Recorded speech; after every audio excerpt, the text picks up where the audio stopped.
Hey girl, hey. So really quick, ladies, just want to let you know that this is a quick insert that I had to add at the beginning of the actual recorded episode, which was recorded on Monday, February, oh my gosh, I don't know what date that was.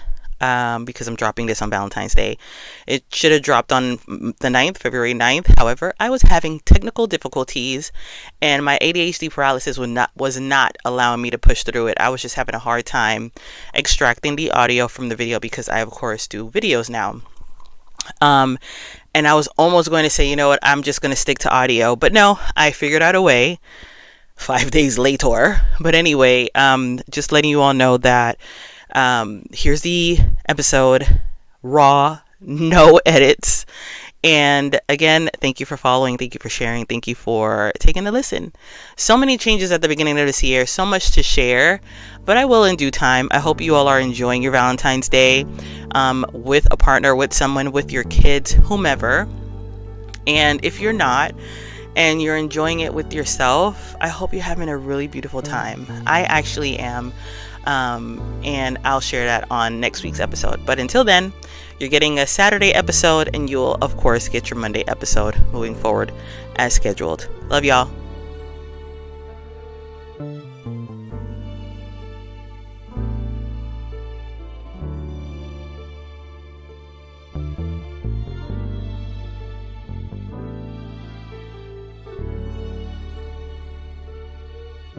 Y'all, listen, I'm gonna tell y'all right now, I almost did not record this episode.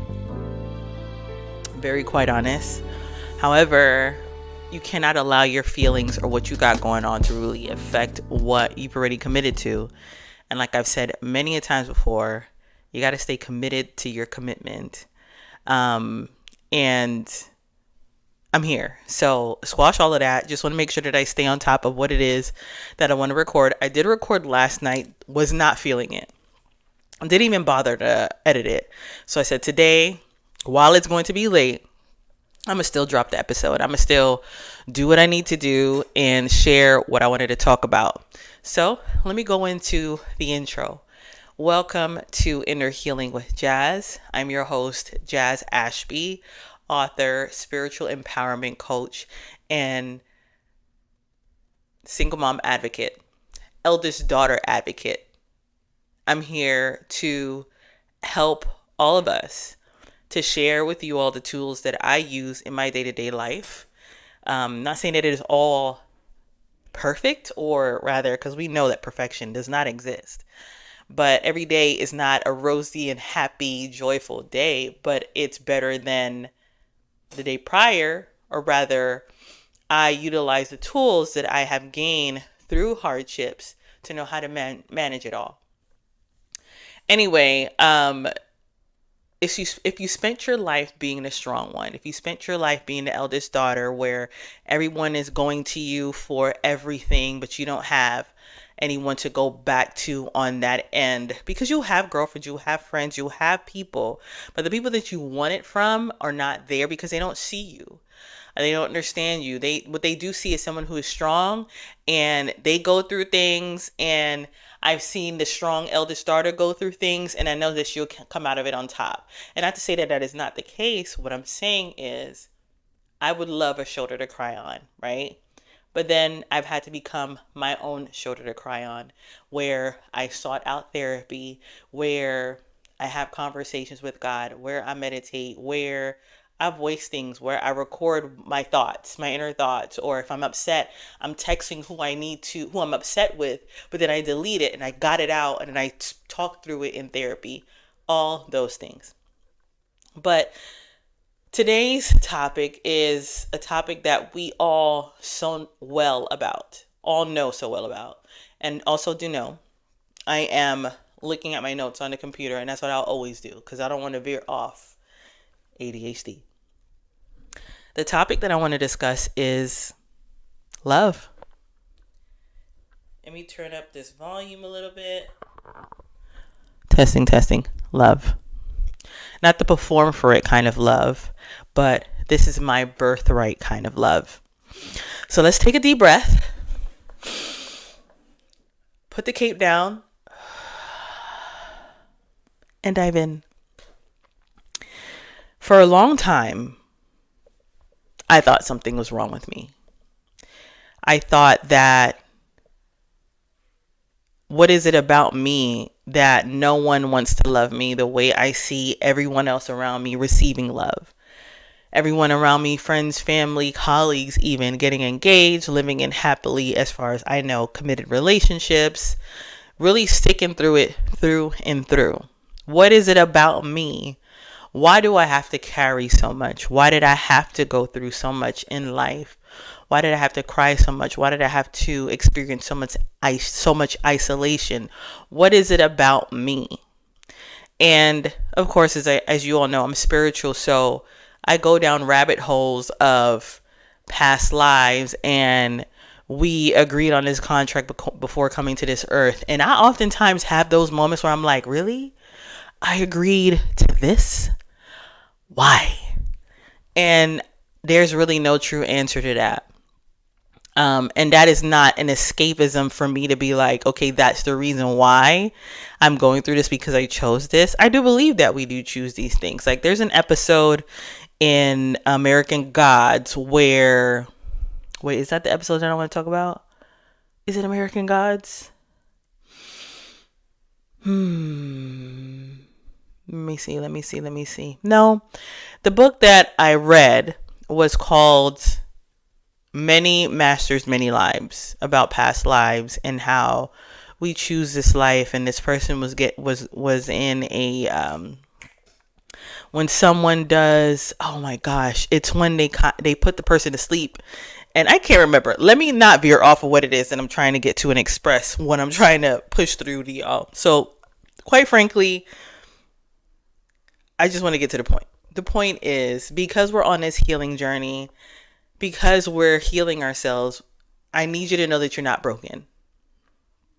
Nothing is wrong with you. It's just that we are healers. We are eldest daughters. We are single mothers. We are women who will stick through things, and not saying that others do not. However, we are high valued women. And before us understanding and knowing that, we've attracted people who are narcissistic, people who are gaslighters, who were kind of like the magnet for men who can feel like they could manipulate us and do whatever the hell they want. For example, if you let shit slide the first time, they'll test you again. And believe it or not, men are testers. They like to put us through tests to see how far they can go. And they'll know, and they'll have this they'll just have this vision of you as, I could do whatever the hell they want. I could talk to her today and not talk to her in 3 days. She'll still be there. She'll still be begging. She'll still be blowing up my phone. I will cheat on her today and we'll work through it tomorrow, and I'll tell her I won't do it and then come back. And I'm pretty sure a lot of you that are listening have experienced this.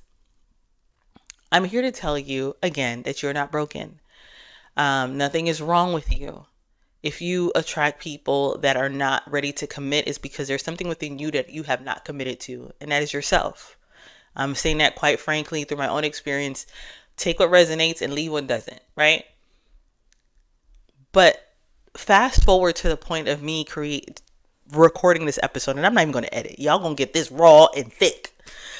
It's, don't allow life to pass you by because you're like, I'm in my healing era. I'm not going to be dating. I'm not going to be doing this. No, fucking date.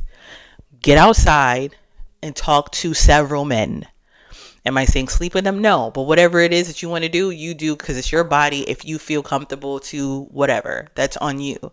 However, I have been guilty of this, that I'm falling for the first guy that shows me any little bit of interest. And when I go back through my Rolodex of experiences in my past, one, I used to go up to men that I thought were attractive and I would holler at them and I would date them. Two, I lost that confidence after I had my kids and went through several heartbreaks and disappointments, not only through intimate relationships, friendships, and parents. And I lost the confidence because that's where the whole something is wrong with me because I don't see this happening with anyone else around me, right? So anyway, through this healing era, I've noticed that I'm a bad bitch. I am really, I know what I have. I know the value that I have within myself. I know my worth is the point that I'm trying to say. And I know that I'm going to continuously evolve into this person. And I say it with the utmost confidence because the men that used to come up to me before do not come up to me today. Why? Is because the energy that I exude does not exude someone that is codependent. Oh, I'm going to trauma bond with this person. Oh, I'm going to need some codependency on this person. Oh, if he doesn't call me today, I feel away. No. If I'm not in a space to answer a person's phone call, I'm not going to answer the phone call. I don't walk with my phone next to my hip expecting someone that I wanted to hear from to call me.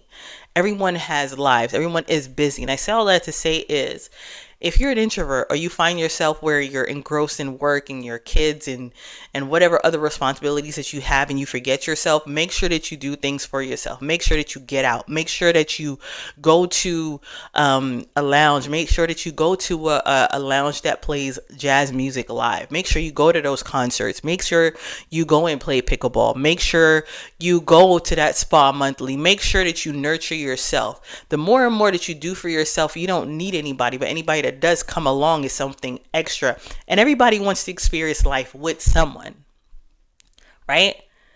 For me, for example, I live in Houston. I'm a New York City girl. I get out every once in a while. I plan things out because I have a jam-packed schedule, but I make sure that I do the things that nurtures me. I go to the gym. I get my nails done. I do massages once a month. I book trips ahead of time because sister got a plan now. You know what I'm saying? ADHD. I do things that bring me joy, and I'm getting out more and I'm experiencing more. And one of the things that I had sworn off for months, and you may have heard it if you listen to my previous episodes, where I'm not creating any more dating profiles. I'm over it. Your girl created a dating profile. Why? Because the issue is not the dating apps. It was me. It was what I was putting on my profile. Because let me tell you something, ladies. You don't want to exude clearance rack energy because you're going to attract clearance rack energy. And men that are in that category are narcissists, gaslighters. They've been on these apps for months and they fucking hunt for the next Vic. But just like my spiritual mentor has said, no two men are the same. Just like we are not the same like other women. So you want to also pay attention to those red flags. So create your app. If you've been thinking about it, create your dating app. Create your Bumble, create your Hinge. I created mine. And the way that I set it up, I get it now. The way that what I project out shows that I'm a high valued woman. It shows that I'm in manager mode. It shows that I am weeding out the clearance rack red flag energy. I ain't fucking with nobody that I fucked with before. And it could be someone that I've never met before. But it's the same fucking energy from someone that I've dealt with before. You get what I'm saying? So no more spinning the block. No more self-loathing, self-pity shit. Fuck that shit. Create your dating app. Go to speed dating events. Get out there, enjoy, and have fucking fun. If you're getting your taxes this month, in the next couple of weeks, this month, next month, whatever, book something for yourself. Set some savings to the side. Pay off a little bill or whatever, and do something with your kids. But always choose yourself first. Always, okay? Don't veer off of that because that's where the money is. That's where elevation is. That's where you're meeting your higher self, okay? So make sure you stand on business when it comes to you. Don't play. Don't pivot from yourself. Always choose you first. When you're serving dinner, serve your plate first because you're the one that sat in that kitchen and you were cooking. When you wake up in the morning, nurture yourself first. Again, I am spiritual. I don't have a religion. I'm not projecting my religion or my spirituality onto you, but if it's something that resonates, take it. When you wake up early in the morning, thank you, God. Thank your ancestors. Thank your Ori. Thank your higher self. Don't pick up the phone. Brush your teeth. Make yourself some tea. Do some qigong stretches for 5-10 minutes. Nurture yourself. Move your body. Make sure that you block out those days that you're going to go to the gym, or you're going to go do yoga, or you're going to go Pilates, or you're going to go walk, or you're going to get on the treadmill, whatever that is. Go and make sure that you handle that. If you're wanting to lose weight, start small. Do some research. What worked before may not work again. All of these things, I'm sharing these things because it's important. We are so hung up on, I'm never going to find someone. I'm going to grow old single, or I'm never going to get married. You never know. You never know when that's going to happen. You don't want to put that into the universe either. The more and more you say the things that you don't want, the more and more it comes. So speak the things that you want. Man, I'm traveling here. I'm going to be going to this thing here. I'm going on vacation here. I'm going to go have dinner. I'm going to go have dinner at this restaurant I've always wanted to go have dinner at. Enjoy this nice meal in front of me on your own. Go experience life on your own. Go and a lot of people say, how do I date myself? Where would you want to go if you were in a relationship right now? What would you want to do on a Friday? I'm waiting. I'll give you an example. This Friday is coming up. What would I want to do on a Friday? I would want to go somewhere in the city, have a drink, do a fun activity, and stroll with the person that I'm dealing with. But instead of the person that you're dealing with, if you're single, do that with yourself. Then come back home and pleasure yourself if you have to do that. So this is where I stop. I'm going to go ahead and pivot because, of course, this is for my free listeners. So I'm going to go ahead and share what I want to discuss. Like, I'm gonna give you guys, for those that are in the Healing Circle on Patreon, again, it's for $5 a month. So to get my digital dating shield, of course I'm reading this, and the 3 bio templates to refresh your profile, head over to the Healing Circle on Patreon for just $5 a month. You get the full episode and our present tense manifestation prayer. The link is in the show notes, and I will see you in the Healing Circle.